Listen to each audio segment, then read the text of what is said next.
describing to a little girl how he's exactly the type of guy who would pull off a murder while someone was peeing. You talking? You don't know who I am? You know who I am?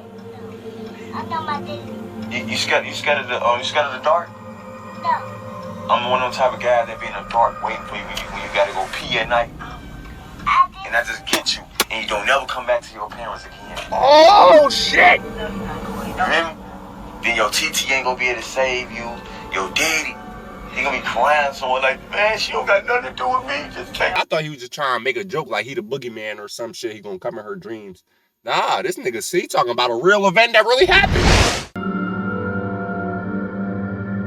On the 2nd of February 2012, 20-year-old Shaquille Rush, aka Shaq, was attending a party with his... Shit, nigga.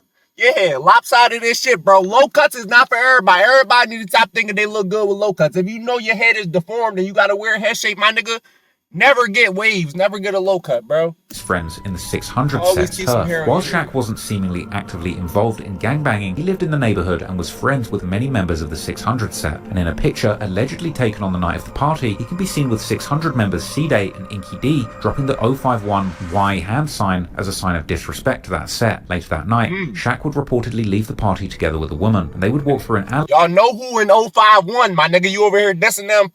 I got murder on my mind. I got murder on my mind. Yep. Nigga, y'all know who 051, bro. Don't play. In the 5900 block of South Calumet Avenue, where Shaq would possibly stop to take a leak. At this point, one or more people would appear from behind them and open fire, hitting Shaq once on the upper back while grazing the girl on the shoulder. Police and medics would then soon arrive to the scene, and Shaq would be transported to the Northwestern Memorial Hospital, where he would unfortunately succumb to his injuries. The following day, local news would report on the murder, stating how Shaq had been killed only 3 blocks away from his home on the 6th. Damn. Shaq, I don't even live in Chicago, and even I know to not walk through no damn alleyways, my nigga. Why are you walking through an alleyway in Chicago, bro? That's literally a death trap, nigga. You're asking to get smoked. You're asking to get sent up to God, bro. You slur begging, God, please take me, my nigga. I'm that lazy that I don't want to take the long way home, so I'm gonna cut through this alleyway and have a 90% death rate, my nigga. What the fuck? My nigga, that's like jumping out of a plane and it's a fucking 10% chance that your parachute gonna open. You know what I'm saying? 90% that is not. My nigga. Come on, bro. You not... No. 1000 block of South Michigan Avenue. But interestingly, Melly was living, or at least had still recently lived, right on the 5900 block of South Calumet Avenue, where Shaq was killed. But that certainly wasn't the only thing connecting Melly to this murder, because afterwards, Melly would start a years-long campaign dissing Shaq, often taunting 600 men. LOL, who caught Shaq in the alleyway with his dick out? Damn! No! Why Chicago niggas back in the day, they used to be on Twitter going crazy. I'm not gonna lie, them niggas was top trolls on Twitter. They was worse than the niggas in TikTok comments rage baiting and shit. Them niggas was really doing that shit way before, back then, bro. Oh my God. Members by mentioning how Shaq had been killed whilst he was taking LOL, let's go in the alley. It's Shaq Day, let's go in the alley and get smoked. a leak, and most famously in one incredibly dark clip describing to a little girl how he's exactly the type of guy who would pull off a murder while someone was peeing. Boy, back right now. Huh? Or you ain't getting that. I'll let you know. You know how I play out here. You don't come with that money, shorty. Come up in that mission. You talking? You don't know who I am? You know who I am? I know my daddy. You scared of the dark? No. I'm one of them type of guys that be in the dark waiting for you when you gotta go pee at night. And I just get you, and you don't never come back to your parents again. Oh shit! You hear me? Then your TT ain't gonna be able to save you. Your daddy, he gonna be crying somewhere like, man, she don't got nothing to do with me. Just take me. Still some. Damn! See, look, I've seen that video before, but I never knew who he was talking about. Like, I thought he was talking about the little girl dad. Now, if Shaq is that little girl dad, which I don't think it is. I mean, it is, but I never knew who he was talking about. Oh, so this nigga was talking about some real shit. I thought he was just trying to make a joke like he the boogeyman or some shit. He gonna come in her dreams. Nah, this nigga see talking about a real event that really happened. Some people close to the events have denied Melly actually being behind the murder, most notably 600 veteran Tay Capone, who has openly said on his YouTube channel that Melly actually wasn't the killer. Another person often connected to this murder is an 051 member called Kiddo, who has similarly dissed Shaq on many occasions, even tweeting, "Kill Shaq, then forget about Shaq only a few weeks after the murder, with this actually being a play on Chief Keef lyrics from his 2012 hit song 300. But whether the killer was Melly or someone else, it seems that 600 clearly considered 051 to be responsible, as they would allegedly end up avenging Shaq's death only a few months later in June, when the only 14-year-old Antonio Davis, aka Fathead, who was one of the youngest members of 051, but had been hanging out with them since he was a kid, was walking to a store with his cousin in the Englewood neighborhood. An assailant would spot Fathead from a van before approaching him on foot and shooting him numerous times while standing over him. Nobody has ever been convicted of this murder, and in online spaces it's been a topic of intense debate for years now. But the Chicago police consider the case to be exceptionally cleared and committed by several people, most notably 2 members of the 600 set, Walter Smith, aka S-Dot,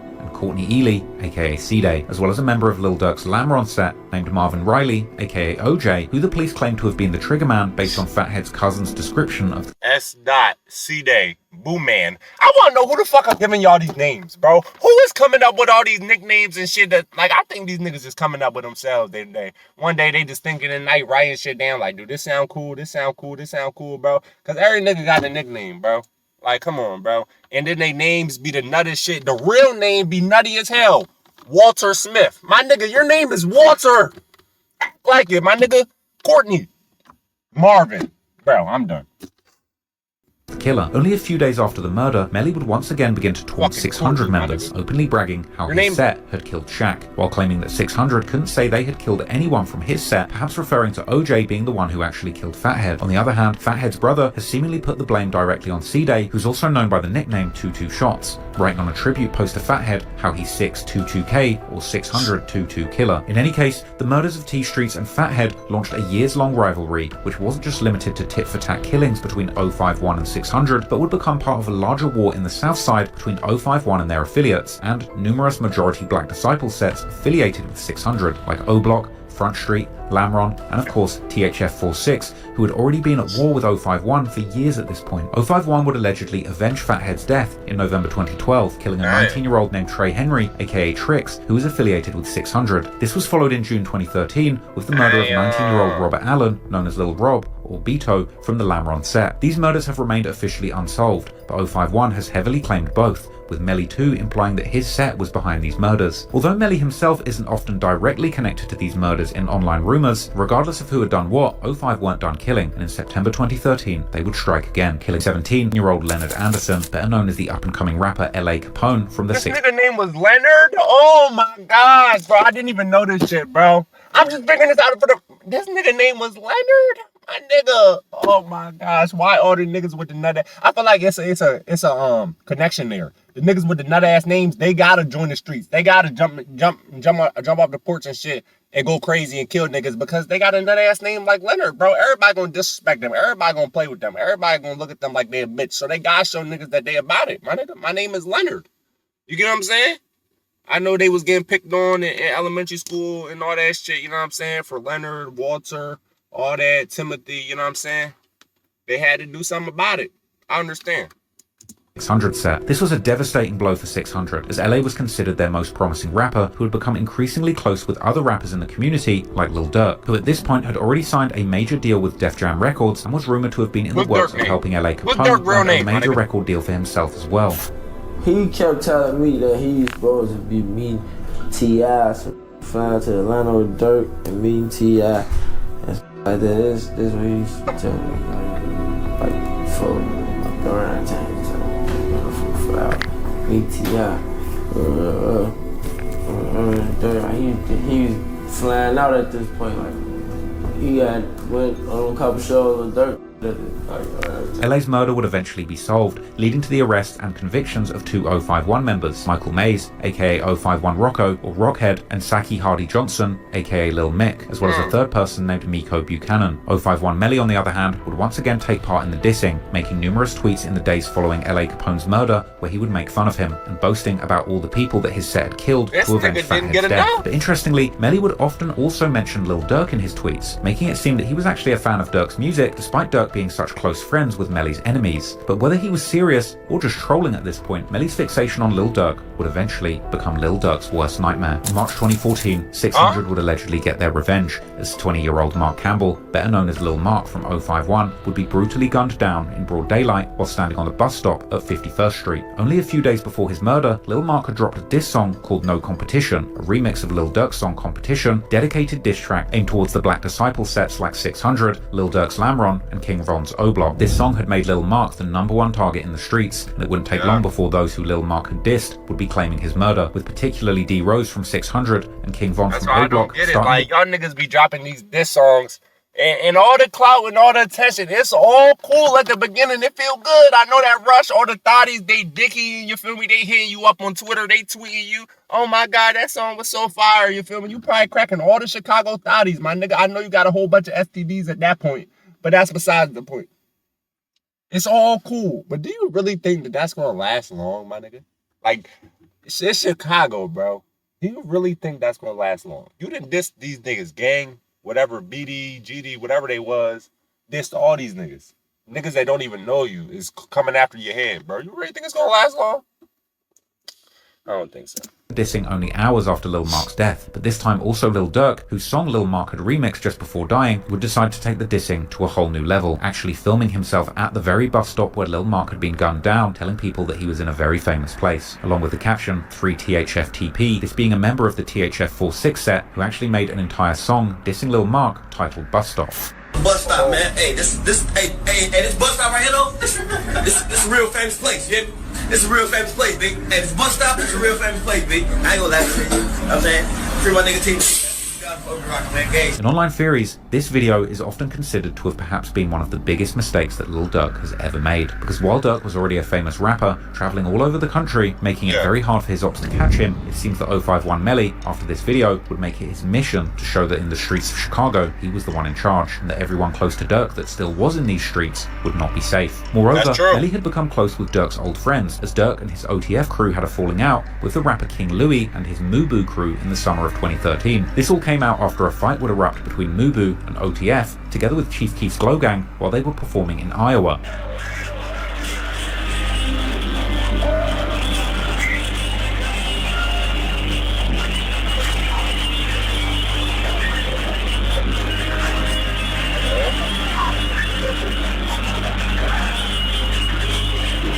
Just cause you out the streets don't mean your homies dead. Your homies still broke his shit, you feel me? They still on food stamps. They still on Section 8. You know what I'm saying? They still ain't got no car. They still walking to the bus stop. My nigga, them niggas liable to get smoked at any point, bro. I mean, you on tour, but they in the hood. You know what I'm saying? So what you say and do can fall back on them and get them smoked, my nigga, because they can't reach you. Who that thotty over there, my nigga? Oh, nah, she ass.